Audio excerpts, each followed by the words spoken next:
And here we are, WXRT Studios, with a band of musicians and a crew of radio professionals, and we're speaking with Genesis, live in Chicago, all the way across the country. While we get ourselves settled here, why don't we have each of you members of Genesis introduce yourselves and explain your respective functions with the group. This is Phil Collins here, studying vocals and drums and studying physics and metachemistry. Sure. This is Daryl Stuermer, playing lead guitar, no matter what Mike says. I play lead guitar and bass. This is Tony Banks. I play the keyboards because there's no competition in this group. This is Mike Rutherford. I do the dishes and sweep up after the show, as Daryl said. And this is Chester Thompson, assistant drummer to Phil Collins and Mike Rutherford. Now, people, in being warned of this program, people around the country were told that there would be a special 900 phone number that they could call to ask questions themselves of the band. I should probably mention at this point that due to some technical problems beyond our control, but that we thought would be within the hands of Bell Telephone, we were not able to come through with those phone lines. So we'll try to ask all the questions that you might have, put ourselves into your shoes, as it were. Let me begin by asking the group, and why don't I ask Tony Banks, one of the founders of the group, way back when. The group actually was founded in the mid-'60s. Late 60s, please. Why do you think your success in America took so long to come about? In England, you really were considered a supergroup by the mid-'70s, but the adulation in the United States is a relatively recent thing. We adulation, yeah? Okay. Well, it took us a long time to make it everywhere, really. It's just we didn't come here. It's about 3 or 4 years after we started in England, and I think it takes much longer to convince the Americans. There's more of you, for a start. Got to go a lot more places to do it. It just takes a lot longer. We have a... Everyone's cheering each other on here. We have the teams of radio people, teams of musicians. Why don't we turn to Katie Kiley from WKLS Atlanta and have Katie ask a question of the group. Phil, I'd like to direct this towards you. I noticed that there are no songwriters' credits on your new album at all. It's just they're all written by the group Genesis. How do you go about doing that? Is there somebody that tends to write the lyrics and someone else tends to write the music, or how do you collaborate on? Well, this new album is the first one for a long time, if ever, probably, that we actually wrote together. Usually what happens is someone might bring a song in or a bit of song, and it's a collaboration. But with this album, we deliberately came into the studio, and it's our own studio, so we had no pressure with sort of how long we wanted to do it for. Come into the studio day one without any material written. So we just sat down, the three of us, and started to play, and the songs developed from that. And as far as lyrics are concerned, we sort of look at the songs on the wall, on these sheets of paper, and we sort of say, well, I'd like to write the lyrics for that. And someone else will say, well, I'd like to write the lyrics for that. So we just sort of just choose the songs we've got the strongest feelings for, or the fact that we might be able to write lyrics, for that particular song. We might be better at that type of lyric or whatever. But it is definitely a true group album, which is why it's called Genesis as opposed to a title. Great. Now, Genesis is, the current album, Genesis, is your 15th album, 16th album? What's the count at this point? There's some dispute. We're not sure. It depends whether you include live albums or bootlegs and things, Well, let's throw them in, yes. No, I think it's about 15. It's 15 with live albums, yeah. My goodness. Let's listen to something from your previous album, the one that preceded this one, 3 Sides Live, and hear the live version at this point of Turn It On Again.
Very well done. From Three Sides Live, that was Genesis. And live from Chicago, coast to coast, live via satellite. Here we are with the Genesis Radio Press Conference. And a band of radio luminaries here and a band of the world's favorite musicians here. Genesis is here with us. And they are on tour. That last album was recorded during, I guess it was your previous American tour? Yeah, we recorded some at the Savoy in New York and some at Nassau Coliseum and some somewhere else. Birmingham. Birmingham, in England. Well, it might be appropriate at this point to look ahead at your current tour, which just started last week, a week ago, in fact, last Monday night here in Illinois, in Normal, Illinois. And people say that very few towns in Illinois are normal, but just one. And that's where you started your tour. Ames, Iowa was after that. And last night I saw a marvelous show at the Rosemont Horizon where, well, we'll be talking about that show in a moment. But We played Milwaukee, mustn't forget Milwaukee. I would never forget Milwaukee. Because Daryl's from Milwaukee. It was Daryl Stuermer Day in Milwaukee, wasn't it, Daryl? Yes, it was. What sort of festivities did they hold, Daryl? Was there a bubble-topped car, or? Sure, there's a parade. There Ticker was, tape. no, there was not much. We They had did a spell my name right.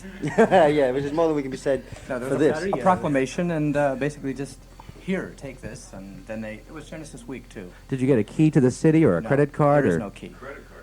they keep all the doors open in Milwaukee? That's right. You got a key to get out. Well, the tour will hold a couple of more nights in Chicago, tonight at the Rosemont Horizon, and then again tomorrow night at the Rosemont Horizon. You'll be in Detroit on Monday night, the 14th, at the Joe Louis Arena. Then on Wednesday night, the 16th, at the Capitol Center in Washington, D.C. Then in WNEW-FM territory at Madison Square Garden on Thursday and Friday nights of next week, the 17th and 18th. Then up to Montreal at the Forum, home of the Canadians, on the 20th and 21st. Toronto at Maple Leaf Gardens on the 22nd and 23rd.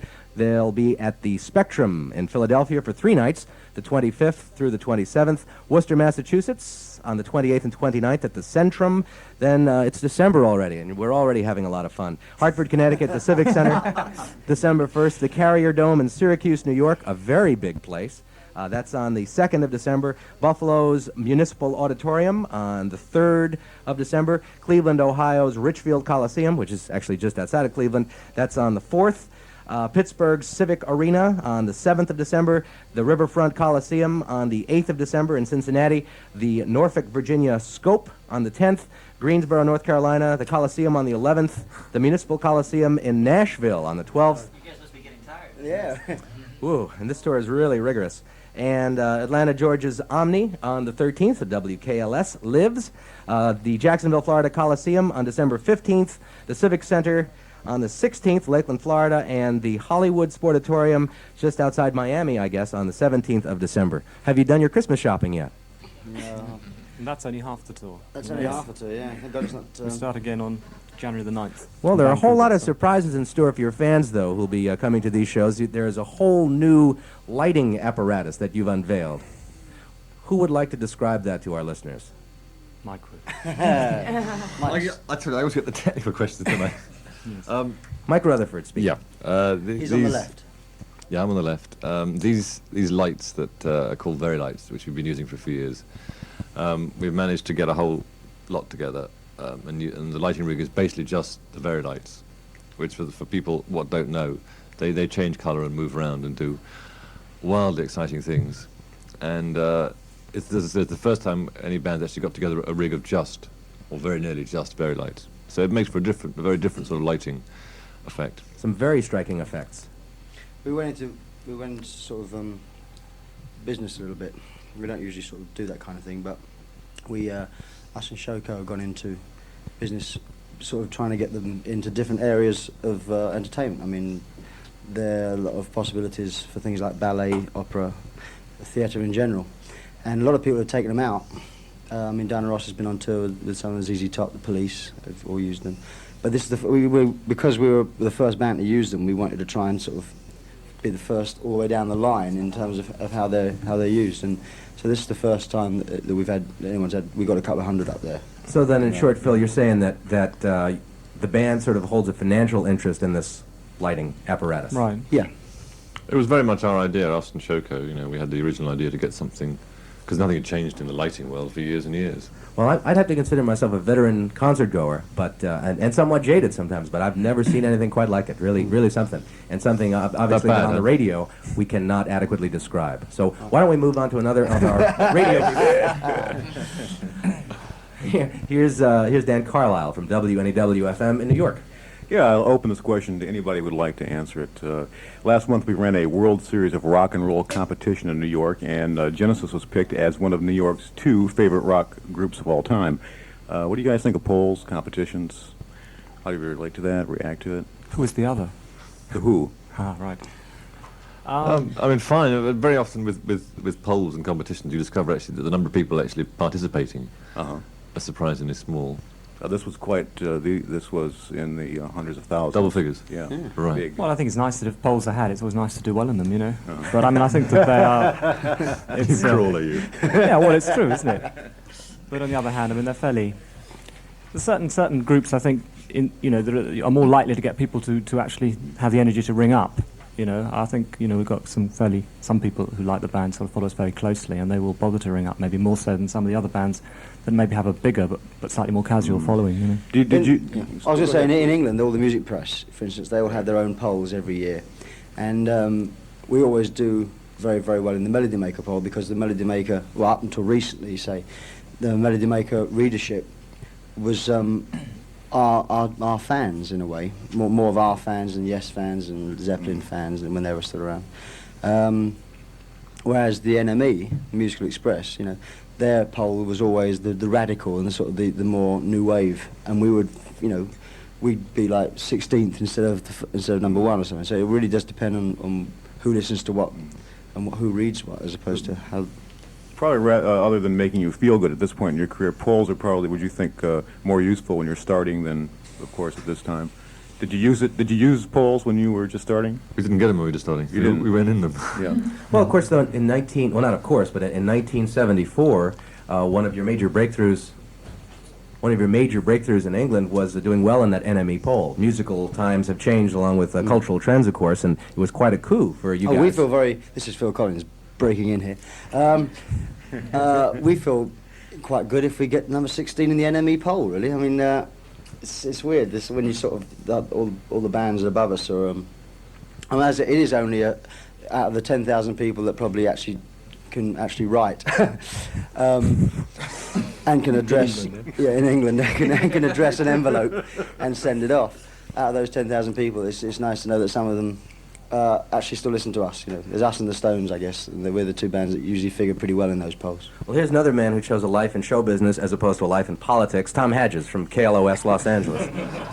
Hello, everyone. Let me direct a question to you, Chester. You and Daryl have been touring with the band for about 5 years now, but you're not involved, at least to the best of my knowledge, in the studio work of the band itself. Does it make you feel like you are less than full-fledged members of the band, or how do you approach dealing with the other 3? I'll ask Chester, and if Daryl wants to jump in, he can as well. Now's my chance, huh? Yeah. I'll give you 20 now, I'll give you 20 now. Well, I don't know, I guess since I've been in LA, which is the last 10 years, I've been pretty much a freelance player, and this is not very different from that. When we're on tour, it feels, I mean, it's a band. When we're on tour, it feels very much like a band. I mean, it's for me, in January, it'll be 7 years. And, but no, it doesn't bother me at all that I don't do the studio stuff, mainly because I do look at it as a freelance, point of view. I mean, when we're on tour, everybody really bends over backwards to make it feel like a band. I mean, we're not treated any differently than the others. It's like, we get good rooms too, instead of the closets like some. You don't have a problem with the accents. Wait a minute. I get the closets, Chester. Well, I've been here a year longer. That's right. Next year you get the beds. Right. But no, I do look at it that way. I mean, as far as that's concerned, when I look at it, when you hear the difference in the way things sound live and all, it wouldn't, if we, I mean, in myself anyway, it wouldn't sound at all the same if I were doing the stuff in the studio. And I think the Genesis sound is actually, what the 3 of them do together. I mean, the studios, I mean, the live stuff, like if you'll notice, it does feel quite a bit different. I don't feel like it's a mistake on their part to do the stuff on their own. You know, plus Phil's greedy. He won't let me play anyway. So. And how about you, Daryl? Do you feel Well, the same I way? feel pretty much the same way. I'd like to do the studio stuff, of course, but I've had the chance to do every one of their solo albums as well, Phil's, Mike's, and Tony's, and I think that helps a lot as far as my feeling as being part of the band, or at least being appreciated as part of the band. But the same thing goes with the tour. I mean, I think we are pretty much equal members on the road. Do you feel that your role in joining the group just before the tours and rehearsing the material and so on, do you feel it's to duplicate the sound of the records or to improve upon it or what? I think it's to put our own personality into it. I mean, hopefully to improve it. I mean, not that it needs much improving, it's just that... Very diplomatic, Daryl. No, I mean... Back to the it's closet, true. Daryl. Back to the closet. Wait, what do you mean? No. I jest. I think that I add my own parts into it when I mean, I have to stick to some of the root of the song, obviously. If there's say a bass part that stands out, you have to do that part. But there are always moments for us to feel free to do something else. I mean, we do a song like Pastor... Oh, that's not the name of it. That was a working title. What's it called? It's going to get better. It's going to get better. At the end of the song, I put a little guitar solo at the end of it. Well, sort of a solo anyway. And, I mean, that's obviously mine. So. I mean, we all feel, this is Phil Collins jumping in again. Putting into Drew and Strumrag.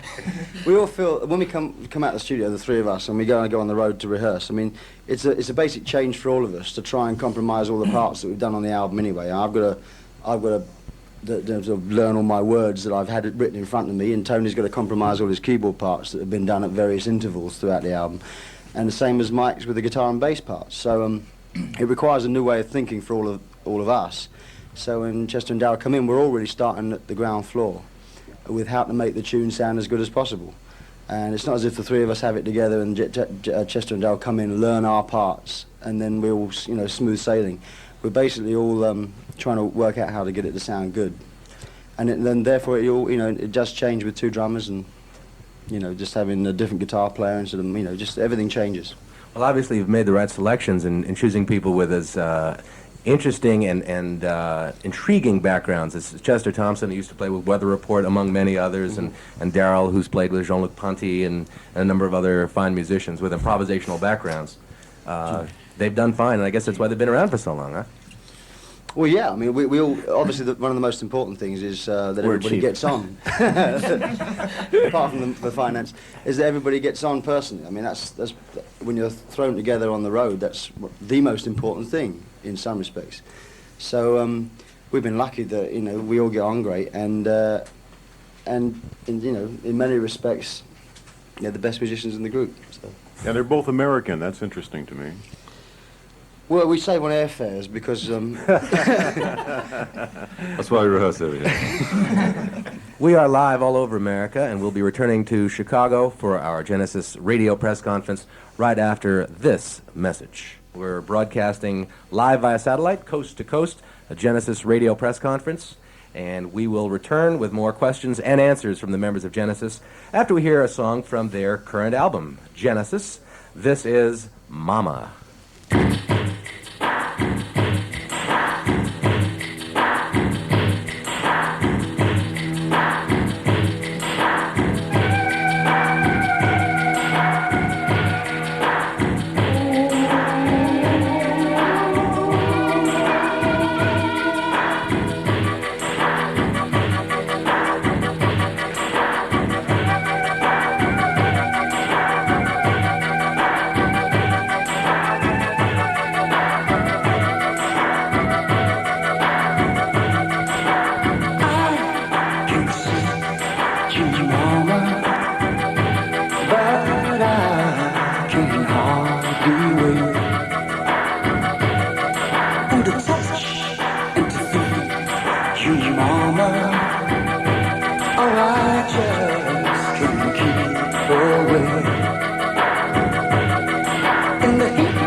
It's getting so hard.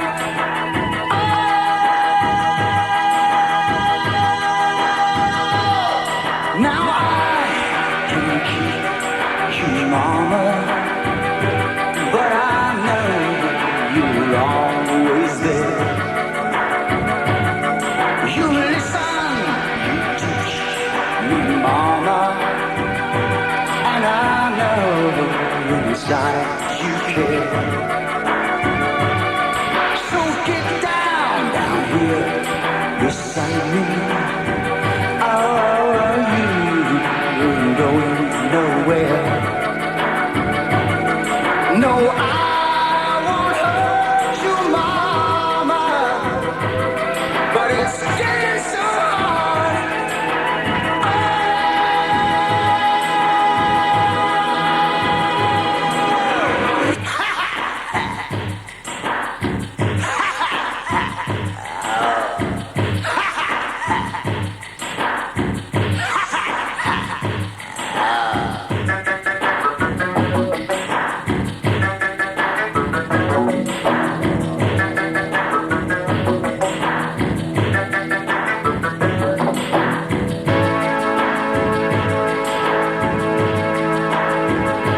Can't you see me here, mama, mama, mama, mama, please? Can't you feel my heart? Oh, can't you feel my heart?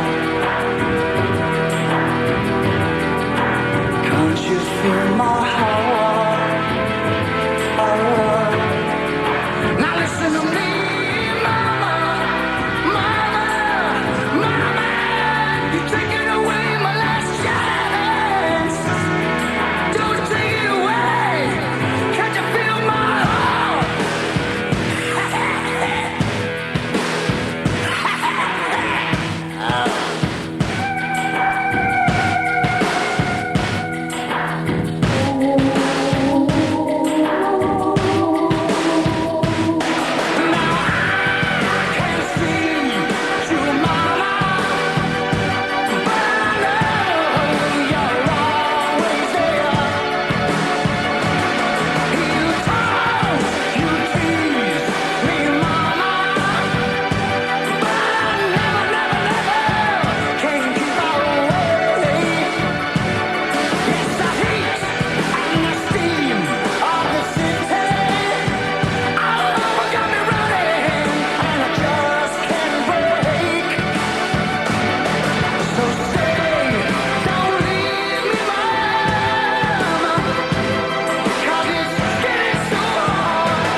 And that was Mama from the latest Genesis recording, entitled Genesis. It's the name of the LP, and the song was called Mama. I'd like to say hi to my mom, listening in Brooklyn, New York, I hope.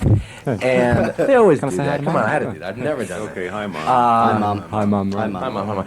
Let's introduce everyone in case your moms are listening, shall we? Again, Phil Collins, This is your baby. This is your baby, mama. Daryl Stuermer, and Tony Banks. Hi, Mum. And Michael Rutherford. I'd like to say hello to my mum, cousin Rachel, my nephew.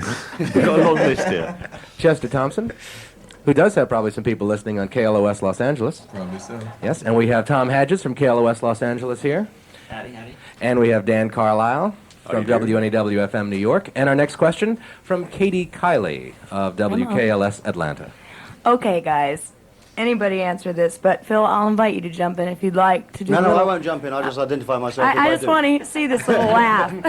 I want to see you do the little laugh in person because I've always been curious. So if you want to kind of do that while we're talking about this, who is Mama and who wrote this song? Who came up with the idea of it? But it's just, it's so curious to me. You know, the whole song. It's great, but just curious what's behind it.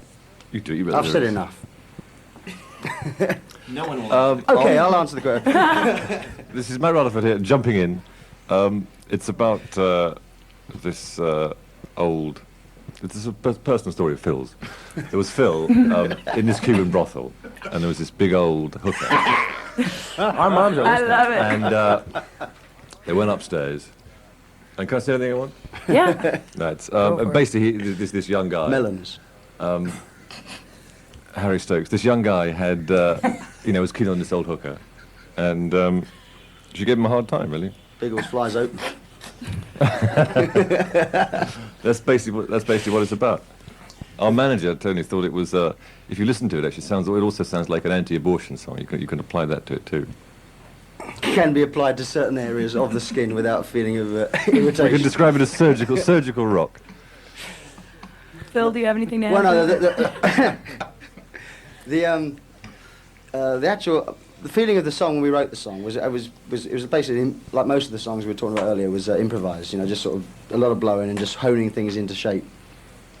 And this song had a lot of steam, feeling of a lot of heat and steam, and sort of we kind of pictured amongst the three of us, we pictured Cuban brothels, right? That was the sort of picture we had. That you can't escape from the heat. And when it came to writing the lyrics for it, this is one of the ones that I wrote. I mean, I just wanted to try and get that feeling over in the lyric, and so most of the lyrics that are in the song, or some of them, I'd say 50% of them, were sung when we were writing the thing, and I just tried to use those same words because they're usually the ones that end up sounding good. The ones that come naturally. Plus a diabolical laugh. Yes, the laugh. It's amateur dramatics. Robert Newton, Treasure Island, which I didn't actually play at school, but I wish I had done. It was actually. It wasn't sort of very important at the time, but people seem to have picked up on it, and it goes down very, very well on stage. The laugh. You have to put yourself into a sinister frame of mind, though, to perform that on stage. Get the laugh up. Just for that little bit. It's good for me. Next question from Tom Hedges of KLOS, Los Angeles. Okay, let's direct one over to Tony. Tony, you and Mike have both come out with solo albums, and yet your vocalizing is limited to the solo efforts. Is there any chance that in the future you might be appearing with some vocals on some future Genesis albums? Well, you can never rule it out. We've no particular plans to. I mean, the thing was, the way this album was done, as we were saying before, was we kind of did everything in the studios we went along. And Phil was just kind of used to, he was doing all the vocals while we were actually writing the songs, while we were improvising and things. So I think every song kind of tended to end up with his voice being natural for it, Because we did consider before doing the album that maybe Mike or I could have a go. But what we did on this album was Mike and I are much more prominent on the backing vocals on this album than we have been in the past. It gives you a little bit more confidence. Having done it once in the studio, you get an idea of, you know your voice can sound a bit better than you originally thought it could. And so you actually go for it a little bit harder. And I think it's nice. You get a slightly different texture from the backing vocals rather than sort of Phil doing 90% of it. If we could go back a few years, perhaps to 1975 or so, how was it decided that Phil would fill the role, as it were, of lead singer with the group after the departure of Peter Gabriel? He paid a lot of money.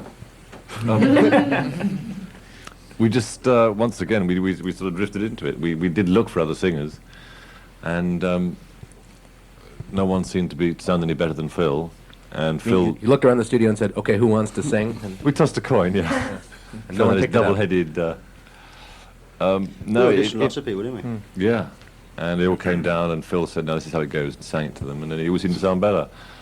And he did the album, and even after the album, we still tried to find someone, tall, good-looking, long blonde hair up. We thought we can't have it, and Farrah Fawcett we had to lower their yeah. sights a little bit. Yes. Literally. And we ended up with he was the best we could find, and we've been regretting it ever since. Sometimes I do regret it. It's when I live in fear every day when I get up in the morning as to whether I better sing at night, and it's sort of a different attitude on tour. I used to be great fun with Robert Plant when I was on the road just playing drums. It was fantastic. All I had to do was get up in the morning, do whatever I wanted to do during the day, and play the drums at night.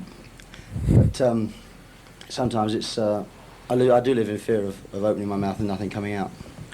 Well, you were recently quoted as calling yourself a singing drummer rather than a drumming singer. So drumming is still what you feel is your I do it forte? better. I just, I'm better at it, really. What do you think, Chester?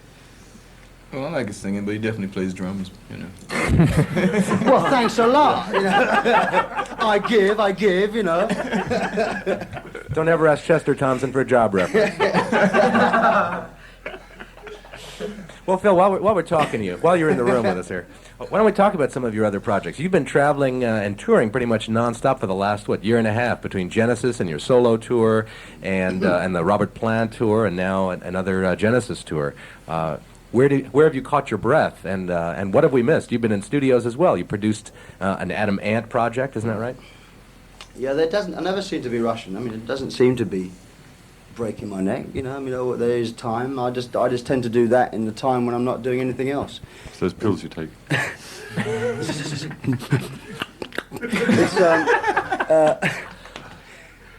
Basically, there's X amount of time in the day, and I tend to fill it doing those kind of things because I get asked to do them, and I think they're worthwhile things to do.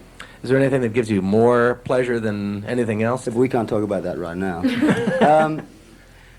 Yes, the little sort of velour suit I've got with a little pinafore top. No, there's lots of things. I don't choose to try and escape from music. You know, I because of all these different things. To me, it's like having lots of different hobbies. You know, because each thing is different. It's not just music. I mean, blanket terms, yes, it's music, but everything is so different.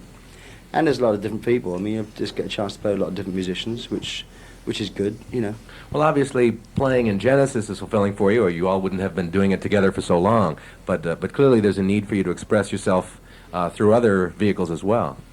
But it's just interesting to develop in different areas. I mean, I would never have thought 10 years ago that I would ever have produced a record for anybody because I've been too nervous about it, you know.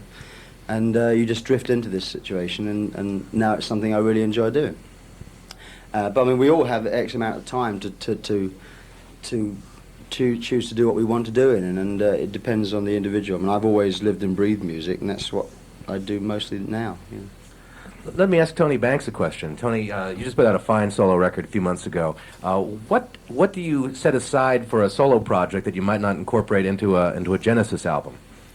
Well, this particular album, the Genesis album we did, of course, everything we wrote, absolutely on the spot. So we didn't even play each other's songs or anything. So there was no question there. But I mean, really, for the solo album that I did then, it was just everything that I'd written up to that point, really. And then I kind of put it together in such a way that it would suit my own particularly rather limited vocal style. I kept it simple, in other words, because that was what I wanted to do. I don't really think in those kind of terms. I'm just writing songs all the time, and I'm just trying to find an outlet for them, Sorry. I stopped just because you weren't paying attention, Catching a breath, trying to read someone's scrawl, Let's have a question from Dan Carlisle, WNEW-FM, New York. All right, Mike Rutherford. I took a lot of calls last night from listeners before I flew in, and there was one question. They said, will Peter Gabriel join you at any time in this tour? Any plans of that? No, I don't think so. We did ever since the reunion we had, which is a charity. It was thing we 82, did. right, in the fall? Yeah. Yeah. What a way to spend my birthday. Anyway, ever since that, people keep saying, is Pete going to come on? And I think we all enjoyed it. It was great fun to do, but it was great that it was a one-off and he didn't sort of, Yeah. You might do it again one day, but I think there has to be a reason for it. Like this one was to raise money for this festival that had gone into debt, and it kind of justified it. And but there's no plans for Pete to come on this tour. How about halls? I noticed that most of the halls I was familiar with when I read the itinerary were rather large. Now, this isn't a question about just trying to make a lot of money. My question is, don't you feel occasionally perhaps playing a small place that people can get closer to you is good to do also? Yeah, I mean, in fact, it's almost a pity this year, but at the moment there are none scheduled. Last year, when we played America, we did the Park West in Chicago, the Roxy in Los Angeles, and the Savoy in New York, and they were great gigs. I mean, no lights, anything very much, and just us and the gear, and it sounded fantastic. This year, at the moment, there are no. Absolutely fantastic. At the moment this year, there are no plans, but it might be nice to sneak it in somewhere. Yeah, thank you. So we cancel tonight's show and go to the Park. Right, all agree. No, it is nice, and in fact, in England, that's what we often do. Actually, is the big places in England are no good, so we end up playing the theatres, which are nice and intimate. And is there a best hall in America, as far as you're concerned? I think the best. Well, I'm not going on sound really, because rather than audiences, I think the Garden in New York's one of the best. Yeah. And it's like crawl, yes. The Forum in Los Angeles, the Rosemont The sound is better than it was last year. That's all you can say. And the Spectrum. I mean, those ones are all good, actually. Yeah. As long as they're full of people, they're okay. We have another question from Tom Hedges. Let's stick a microphone in front of him. Okay. You guys mentioned a little bit earlier that you recorded your album in your own studio. I wondered how that got started. What was it about the studios, perhaps, that you had found unsatisfactory that led you to create one of your own? Is there something special about it? I think it's the amount they cost, really. What we wanted to do was we wanted to be able to rehearse and write the songs in a studio so that as soon as an idea came out that we thought was good, we could put it straight down on tape and start developing it then. Because we've often found in the past, and we used to take us a 2 or 3 month break for writing before doing an album, you'd get some amazing moments during that writing period which we could only capture on a cassette player and which we tried to recreate in the studio and just never came off. And we just didn't want that to happen again. And I think songs, particularly a song like Mama, for example, would probably never have happened if we hadn't had this situation, because we needed, you needed to be put down on tape as soon as we'd written it, really. So you don't let other bands use the studio in your absence? It isn't really up to the standard that other people probably would require, because we have the things we like in it, but we haven't worried very much about a lot of the other things that some groups find very important, like, I mean, the room's not very well soundproofed, the acoustics aren't very true, and things like that. Have you ever entertained the idea of doing any digital recording? Do you have any feelings about this new technology that supposedly is out there these days? But we actually mastered the final thing onto the digital 2-track. But we've tried out there's a Sony digital thing, isn't it? The actual tape recorder. Yes. And I think until the rest of the software, as they put it, becomes digital too, there's not much point. You've got all these noisy microphones and bits and bobs going into this digital tape recorder. It almost defeats the object. But just going down to the final mastering on digital sounds so much better, we've found. Well, during the lifespan of the group over the last 15 years, obviously there have been a great many technological innovations. Do you feel you should be incorporating some of these things into the operation of the group? Well, I think we do tend to. I think particularly keyboards, I suppose, is the main area where there's been such an advance in the past 10 years. Tony's just sold his wind-up gramophone. Yes, right. I mean, it's just, I mean, there's no way you can hope to keep up with all the different ones that are coming out all the time. You just sort of try and sample a few and try them out. And it just gives you such a wealth of sound to play with. You know, the possibilities are kind of endless. And I think it's very important. You have to kind of compete. I mean, the whole sound of music is far more sophisticated now than it was 10 years ago. You can actually hear bass drums and things like this. You know, it's a very different kind of sound to what it was, 10, 20 years ago. How many tracks do you have in the studio that you record in now? It's 24 tracks. 24 tracks? Yeah. Do you miss the days when you were recording with fewer tracks? Is that a... We didn't really come into it. I mean, 16 track was really Christmas, wasn't it? Well, Christmas, yeah, we did the Genesis Revelation album was done on 4-track. Sounds like it too. Yes, but I mean, no, I don't particularly relish the 4-track days. I mean, 24 tracks gives you the option of, it means you can just distribute things over the tracks a little bit more. You can take more for the drums and things and get the sound slightly better. Mm. And speaking of the best possible sound, why don't we pause here for another song from your latest album, Genesis. This is That's All.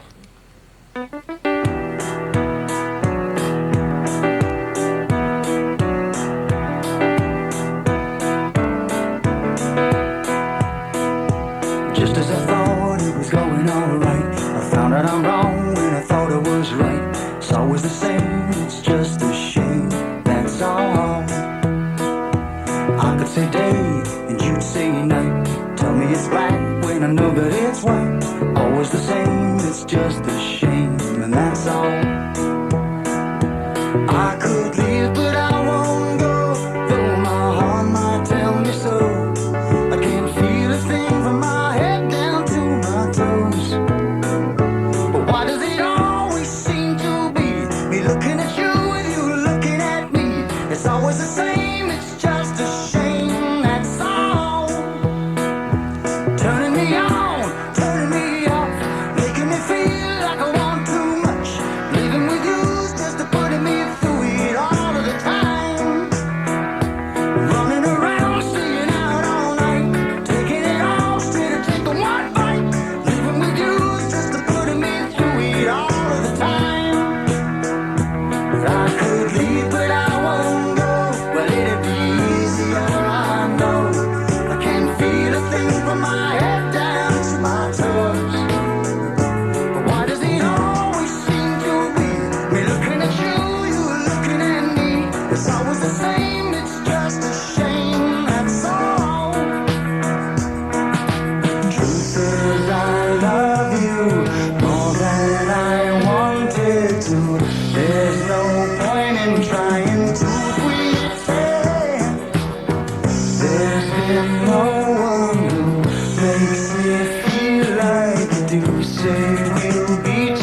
to pretend.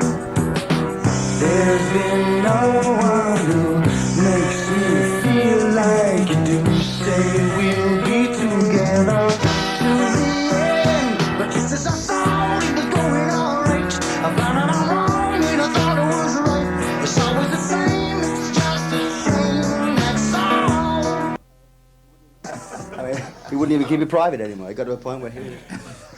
Well, we're back here live in Chicago for the Genesis radio press conference. You can tell having a great time, and we'll be returning shortly after this message. Back here at WXRT's Chicago studios with the members of Genesis, as well as a number of radio luminaries from around the country, broadcasting live via satellite from sea to shining sea. And we have a question from Katie Kiley, WKLS Atlanta. Right. Mike, we touched on this a bit with Tony, but is there a system whereby the three of your solo albums follow one direction, whereas the Genesis albums will follow another? I mean, is this conscious that you try to keep away from the same Yeah, I sound? mean, I think what we try and do, but it happens naturally, is that the more you do outside the band, the further you get away from the band. I mean, I think the first, I know with me, the first album I made outside Genesis sounded a bit like Genesis, and each one was, I mean, not two. And the next one sounded less like Genesis, and so it goes on. You kind of find, you explore areas that you're not really able to do within Genesis. And that's what's nice about doing them, you know, working with other people and on different sorts of music. So it is. So Of the three of you, the nucleus of the group, Phil, I guess, was the last to join the band in 1970. By now, you've certainly worked together and often enough and closely enough so that certain roles have probably evolved among the three of you. Who would like to describe what your relationship is like? Either however seriously as you'd like to describe them. Not Phil, okay? well, as I said, I do the washing up and I do the. It's fairly. It used to be a little bit cleaner cut than it is now, I think. Maybe. I mean, I never used to write music, really. I mean, I never finished a song until Misunderstanding. That was the first song I ever finished, right? And that was around the period when I did Face Value. So up until that moment, I was just writing little bits and pieces. So I would say that Tony and Mike were very much more the writers out of the three of us, and Tony, Mike, and Pete when there was the five of us, with Steve a sort of close fourth, and me, you know, coming up on the rails very hard behind the grandstand. But my strength maybe might have been more of the arranging, you know, like sort of, you know, maybe sort of seeing things in a different light, as opposed to composing. And I think, you know, the lyrics was more Tony and Mike and Pete than myself and Steve. But I mean, nowadays, I think it's, though everything seems to blend a bit, we're more open to sort of, to suggestions from each other, especially as we're doing group stuff. When it was an individual coming in with a song and saying, okay, well, this is my song, let's learn it. It was there's less possibilities to change those things. But now we're, since Duke, really, all those group stuff we've been doing, behind the lines, you know, stuff like Turn It On Again, Abacab, all the stuff on Abacab almost. You know, you do tend to feel a bit more that you can suggest things, and so the roles become a bit less clear-cut. Did I answer the question? Perhaps. How about a question, another question, though, to field from Tom Hadges, KLOS Los Angeles. Is there anything that you think changed to make the Duke and then especially the Abacab album tremendously much more popular than your earlier albums as far as the American acceptance went? We had a single hit. That's what made the big difference over here, really. It just opens up. It just changes people's attitude to you a little bit, I suppose. And Misunderstanding was a sort of top 10 record over here. And there was Follow You, Follow Me prior to that, which was a top 30 hit. And I think that made an incredible amount of difference. We'd always been thought of as just an album group. And the single just showed people perhaps that we had a slightly, wider possibility. And it changed the attitude more, I think, than anything else of the people in radio to us. And therefore they took us slightly more seriously, maybe. Now, has that changed the way that you would approach future albums in terms of thinking, perhaps, about single potential of songs? It makes no difference to us, really. I mean, I think we wrote singles before Follow You, Follow Me. You just didn't play them. Simple as that. Hey, okay, we're going to separate these two guys. Hold them down. Hold down the radio, guys. Has it changed the reaction? Has it affected the reaction, though, of your fans? Do they feel perhaps that you're selling out by having actual hit singles? Now that they can hear you on the radio, do they feel that, does that take away a little bit from their appreciation of the group's music? I don't know. I I think people definitely you feel that always you you sold always out. get that when you go from being a sort of a cult band to having a wider audience. The people who they get a bit jealous, you know, the people who knew you from the beginning. Well, they got to try and queue up for tickets now. You know, I mean, in the old days, you know, you were the only one of the 300 guys in town that knew about the group. You know, so therefore it was easier to get tickets. You could go out and buy the record the day it came out instead of waiting for it to come back in stock because it was sold out.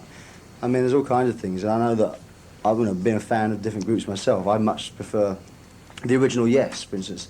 The very, very first Yes, I used to go down and see them at the Marquee, and I thought, you know, I didn't want them to get bigger than that because I wanted to see them every week, you know. And as groups get more and more popular, I guess, you know, there's a little bit of resentment comes from the original fans. And yet, quite consciously, you've incorporated new elements into the band. The horn sections, for example, on the Abacab Yeah. album and so on. You're willing to take that risk.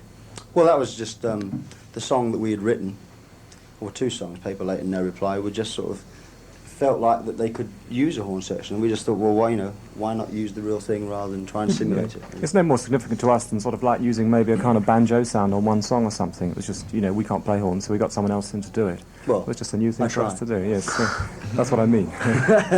While we're speaking of sold-out concerts, of course, earlier in the show we mentioned, we ran down the entire list of dates that have been scheduled for Genesis' current tour of the United States, which just started this past week in Illinois, continues tonight with another show at the Rosemont Horizon, and then another tomorrow night at the Horizon.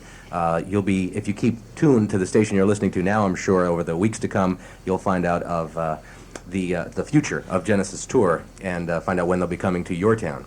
A last question from Dan Carlisle of WNEW. Sure, I want to ask for some of your fans in New York. The lad in New Jersey wants to know, Mike Rutherford, what are you playing? What instrument are you playing on? It's going to get better.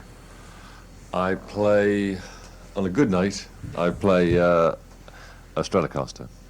Nice blue one with 6 strings. No, you don't. No, you don't. No, you don't. You play You the play a Roland. bass synthesizer, don't you? Bass synthesizer. It's going to get better. Which song? It's going to get better.